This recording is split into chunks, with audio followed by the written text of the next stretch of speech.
Title: Divorced his wife after discovering her adultery video online. We also noticed a lot of requests for stripper stories, and trust me, we have plenty. Hi everybody. We're back with another story about subscriber emails, and today's story comes from our friends, the lawyers. They sent us another story and also wanted to clear up some questions from your comments on their last story. Kudos to them. When I first started this, I didn't think they'd send us the story, but this is actually their third story. So let's get started. You've read the title, so here we go. Hey Drew, my wife and I watched your latest video and saw the comments. Someone asked who would win in a divorce, and we just want to clarify that nobody wins in a divorce. It's an ugly, messy fight and no one walks away unscathed. The winner is just the one who bleeds less. As for those who think everything's confidential and that I can't talk about it, in some cases you're right. But here, we're not using any names, and we're only sharing stories that happened in open court, which makes them public record. I also saw a question asking how I'm not red-pilled after being a divorce lawyer, and that's a fair question. If anything ever happened to my wife, I wouldn't remarry. We got married before I went to law school, and I supported her through law school. We've also had the chance to see thousands of divorces, so we know exactly what doesn't work in relationships and what pitfalls to avoid. This December marks our 17th anniversary, and we still use the same tools and rules we set when we got married, and they work for us. We know how to set boundaries and respect them, and we waited a long time after marriage to have kids to build a solid foundation.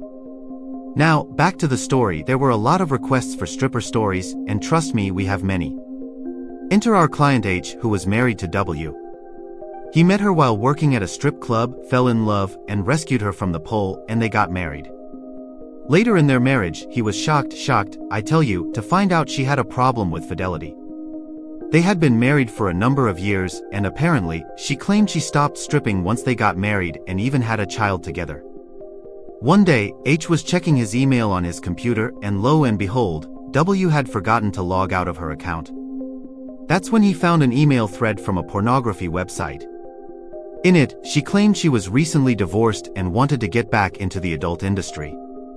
This was a huge surprise to H, so he kept digging. He found out she was already the cyberslut of the month on some website.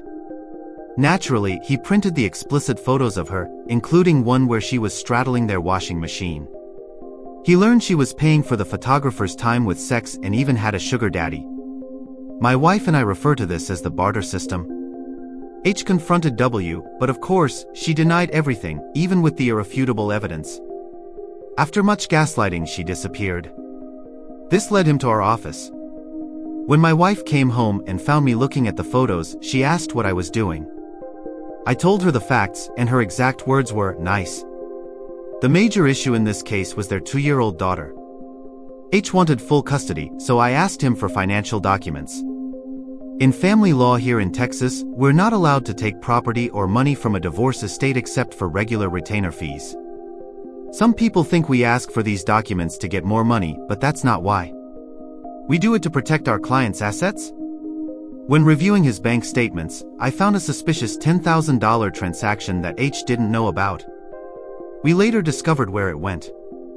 W showed up at a custody hearing with her lawyer and a brand new set of breast implants. My client was furious. I immediately connected the dots. The $10,000 went to her boob job. We went to court and H presented his evidence first. W took the stand and continued to deny everything. I pulled out the emails, confirmed they were hers, and read them aloud in court.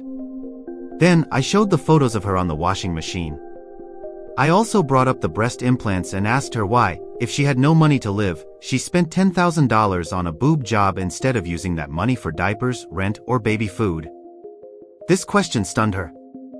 The opposing attorney objected, but the judge allowed me to rephrase it. I asked, "You're claiming you're broke, but you spent $10,000 on breast augmentation. Why not use it for diapers, rent, or baby food?" A good cross-examination is about asking questions with no good answers, and I knew she had no way out. Still, W didn't give up easily. She had her mother testify, but since we had a rule in place keeping witnesses apart, her mother didn't know the truth, only her daughter's version.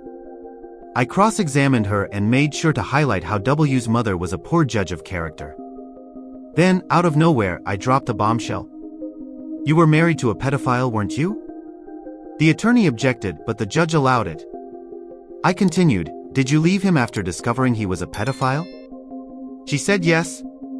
Then I asked, and when you left him, did you leave your daughter in his care? She said yes, but the daughter was 18 at the time. I pressed further, was she too old for him? The attorney objected again, but I had already done enough damage. I rested my case.